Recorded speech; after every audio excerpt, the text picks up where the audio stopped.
Então, continuando a leitura do Srimad Bhagavatam, canto 10, capítulo 5, versos 5, 6, 7, 5, 6 e 7.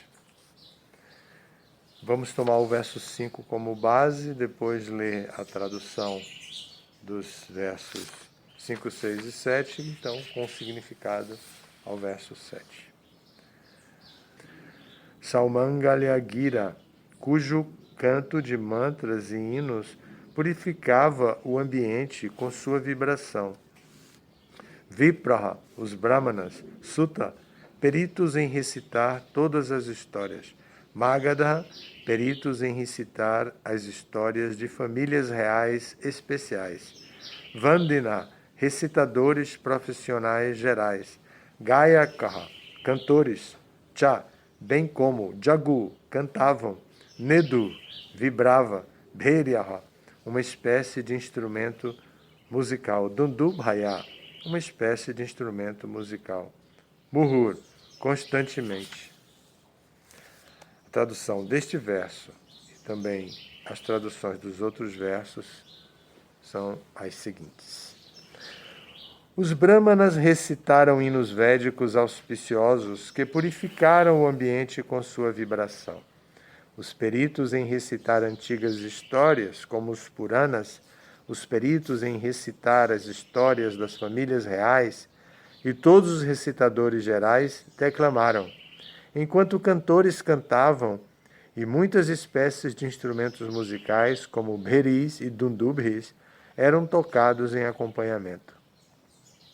Vrajapura, a residência de Nanda Maharaj, estava plenamente decorada com muitas variedades de festões e bandeiras, e em diferentes lugares construíram-se porteiras com muitas variedades de guirlandas de flores, pedaços de tecido e folhas de manga. Os pátios e portões que davam para as ruas e tudo o que ficava situado dentro dos aposentos das casas foram perfeitamente varridos e lavados. As vacas, os touros e os bezerros foram intensamente untados com uma mistura de cúrcuma e óleo, à qual se acrescentaram muitas variedades de minerais. Suas cabeças foram enfeitadas com penas de pavão, e eles foram enguirlandados e cobertos com roupas e adornos de ouro. Significado por Srila Prabhupada. No Bhagavad Gita 18.44, a Suprema Personalidade de Deus ensina que Krishigoraksha Vanijam, Vaishya Karma Swabhava Jam. A agricultura, a proteção às vacas e o comércio são trabalhos para os quais os Vaishyas estão qualificados. Nanda Maharaj pertencia à comunidade Vaishya, a comunidade agrícola. Nestes versos explica-se como proteger as vacas e mostra-se quão rica era essa comunidade. Dificilmente podemos imaginar que as vacas, touros e bezerros recebessem um tratamento tão esmerado e fossem tão bem decorados com roupas e preciosos adornos de ouro. Quão felizes eles eram! Como se descreve em outra passagem do Bhagavatam, durante a época de Maharaj Yudhishthira, as vacas eram tão felizes que costumavam ensopar o campo de pastagem com leite. Eis a civilização indiana. Entretanto, no mesmo lugar, Índia, Bharatavarsha, quantas pessoas estão sofrendo porque abandonaram o modo de vida védico e deixaram de compreender os ensinamentos do Bhagavad Gita. Hare Krishna. Prabhupada dizia que os seus significados eram seus êxtases. Então aqui nós vemos um significado com êxtase. Inclusive tem 2 pontos de exclamação no texto. Quão felizes eles eram! E tem lá um ponto de exclamação. E por fim, entretanto, no mesmo lugar, Bharatavarsha, quantas pessoas estão sofrendo porque abandonaram o modo de vida védico e deixaram de compreender os ensinamentos do Bhagavad Gita. Outro ponto de exclamação. Prabhupada termina assim, demonstrando alguma admiração pelo tema, alguma emoção especial. Então, Prabhupada traz o verso 1844, que nossa turma do Bhakti Shastri vai estudar esta semana, o capítulo 18 já. E aqui vai tratar da categoria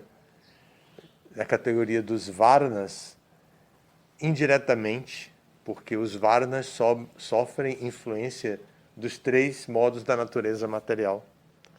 E então o capítulo 18 faz uma revisão de todo o tema do Bhagavad Gita, que são 3 básicos, né? Karma, Bhakti e Jnana, e pega esse tema e no 18º capítulo faz uma revisão mantendo a fidelidade à Sattva Jnana, que é a Sattva que trata da filosofia do conhecimento. Então, o capítulo 18 é um capítulo de conclusão, mas não é uma revisão como foi o capítulo 2, um sumário de tudo que tem no Bhagavad Gita e apresentado de uma maneira simplificada. Agora, no capítulo 18, é apresentado de uma maneira conclusiva, considerando que quem leu até o capítulo 18 entendeu o que tinha sido lido.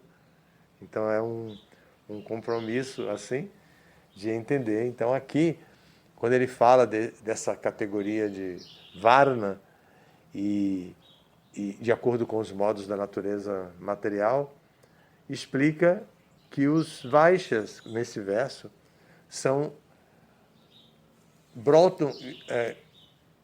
trabalham de acordo com a natureza que brota de dentro deles próprios, da situação que eles nasceram, pela herança que eles entraram nessa vida, ganha no portal da morte.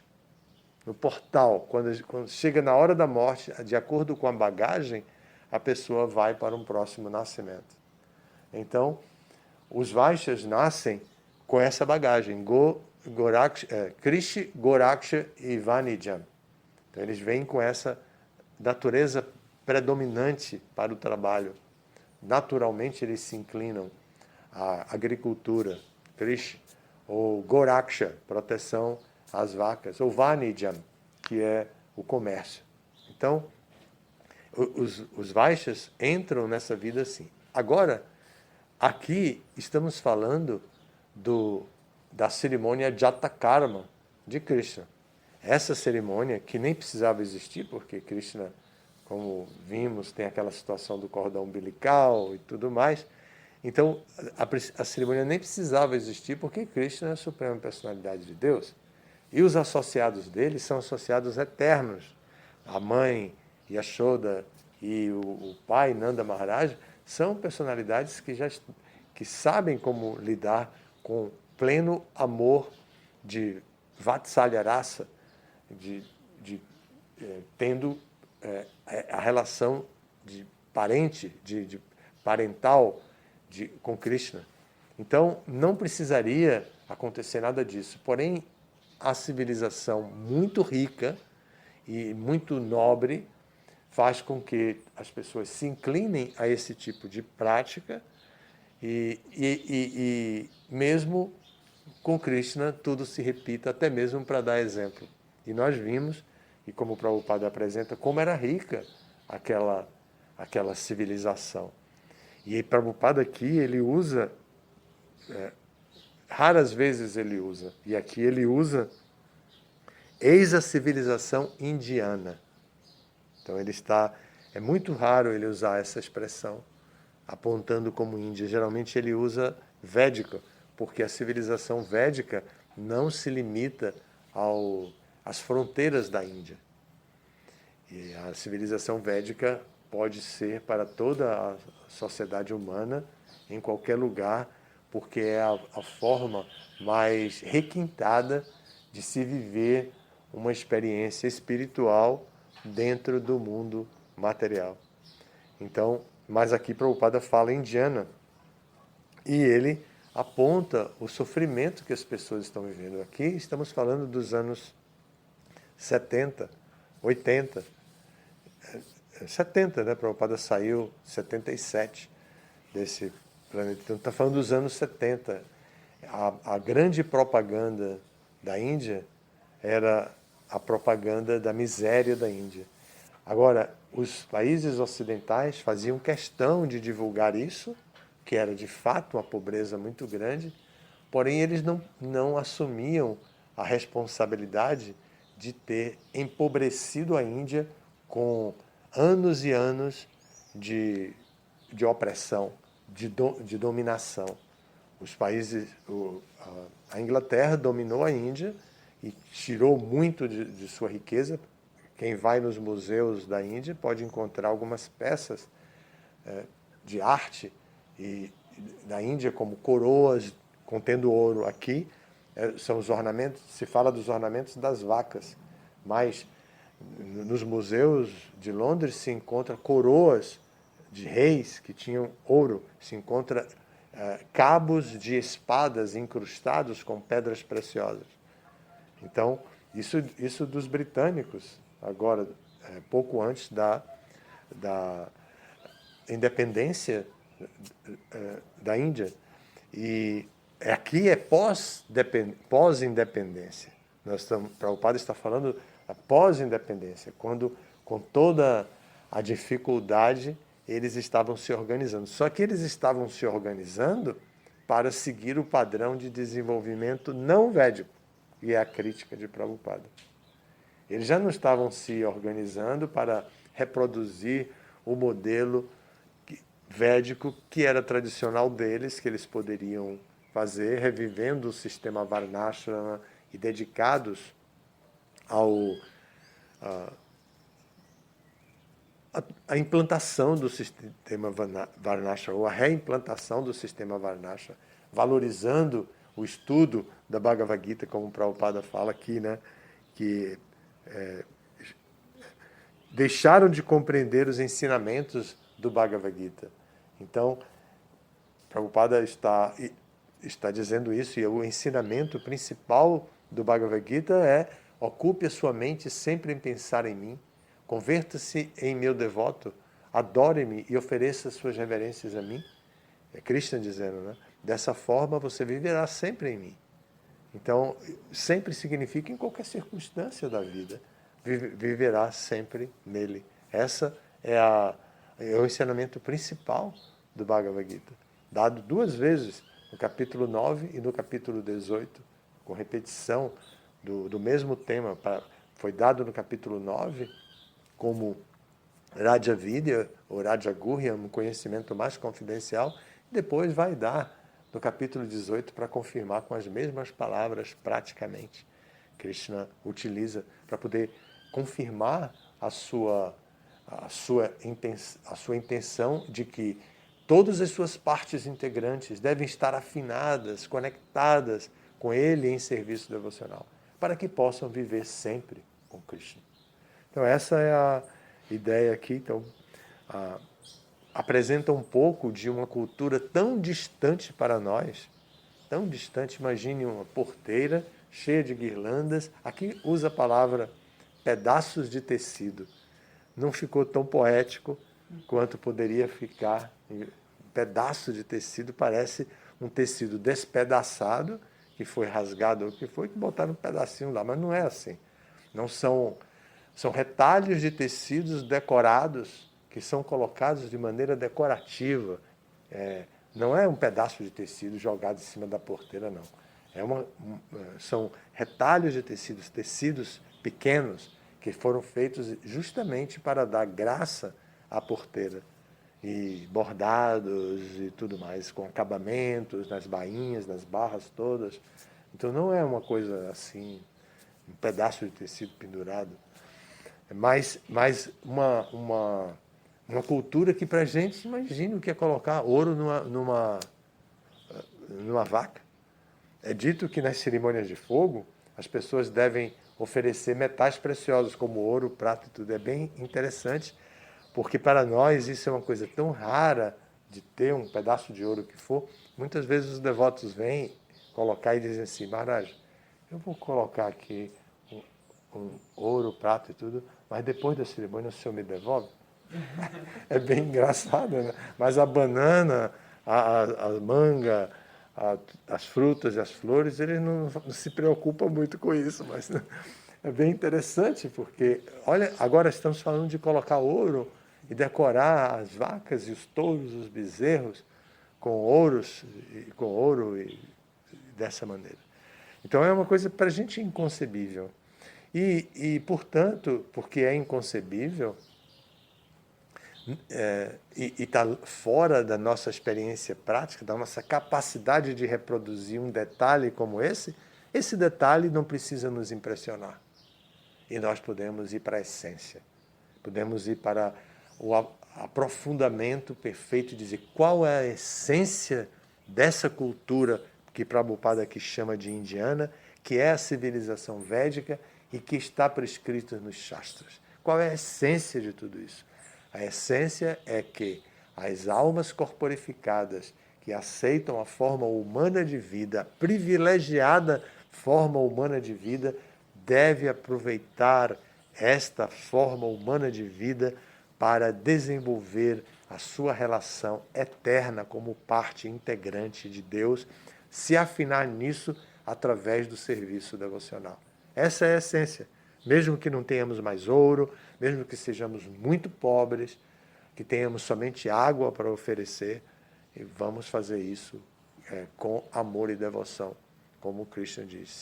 Se nós pudermos oferecer com amor e devoção o que quer que tenhamos, Krishna vai aceitar e a aceitação de Krishna nos acolherá junto a Krishna e beneficiará toda a criação material. Essa declaração é dada também no 10º canto do Bhagavatam, na história de Sudama Brahmana. Sudama Brahmana vai ver Krishna e leva para Krishna um pouquinho de arroz. Mas quando ele chega para visitar Krishna e vê o palácio de Krishna completamente rico e aquela opulência toda, e Krishna foi colega dele de infância na escola, no grupo escolar. Então, quando ele chega para ver Krishna, ele fica com vergonha, diz, minha esposa é muito simples, ela cozinhou esse arroz aqui, eu nem vou dar. E ele tinha uma bolsinha pendurada com o arroz. Então Krishna conversa, depois, o que você tem aí dentro dessa bolsinha? Aí ele diz o que tem. Aí ele diz, a minha esposa, ela é muito simples, e ela fez isso sabendo que eu vinha vê-lo, e ela quis que eu trouxesse uma lembrancinha, e me trouxe isso para você. Deixa eu ver. Aí Krishna come e diz, eu adoro, aí dá o nome da preparação. Alguns dizem que era arroz inflado, outros têm outro nome para o arroz. Mas é uma preparação feita com arroz. Krishna come, e aí vem a explicação. E Krishna ficou tão satisfeito que ele se expande, vai até a casa da esposa, do Brahmana que está visitando ele, satisfaz todos os interesses da família, e depois ele desaparece da frente dela, mantém a relação com Sudama, e a informação vem que quando Krishna fica satisfeito, mesmo com um simplório arroz feito por uma pessoa pobre, ainda assim Krishna fica satisfeito e toda a criação se satisfaz. Chaitanya Mahaprabhu trouxe a informação de que o sacrifício agora não é aprender a fazer arroz inflado e oferecer a Krishna. O sacrifício agora é o cantar dos santos nomes. E como o sacrifício é cantar dos santos nomes, quando Krishna fica satisfeito pelo cantar dos santos nomes, toda a criação se beneficia. Toda a criação. Chove onde há seca, tudo se organiza quando Krishna fica satisfeito. Toda a criação se beneficia. Isso é o importante, na verdade, esse é o fundamento do que nós estudamos como o ciclo dos sacrifícios. nós precisamos estar atentos que a nossa vida é uma vida a nossa vida deve ser dedicada à prática de sacrifícios. E de todos os sacrifícios, Krishna é a japa. Né? Então, a japa, o cantar dos santos nomes. Vamos parar por aqui, 24 minutos. Vamos parar por aqui. Hoje tem cara de segunda-feira, né? Para mim, toda hora eu penso que é segunda-feira, mas não é. É quarta-feira. Quarta-feira, falta quarta, quinta e sexta para a gente terminar o curso da gente, tá? Então, vamos aproveitar o nosso tempo, bem aproveitado, e dentro de poucos dias a gente conclui o curso. Muito obrigado pela atenção de vocês. Todas as glórias a Srila Prabhupada.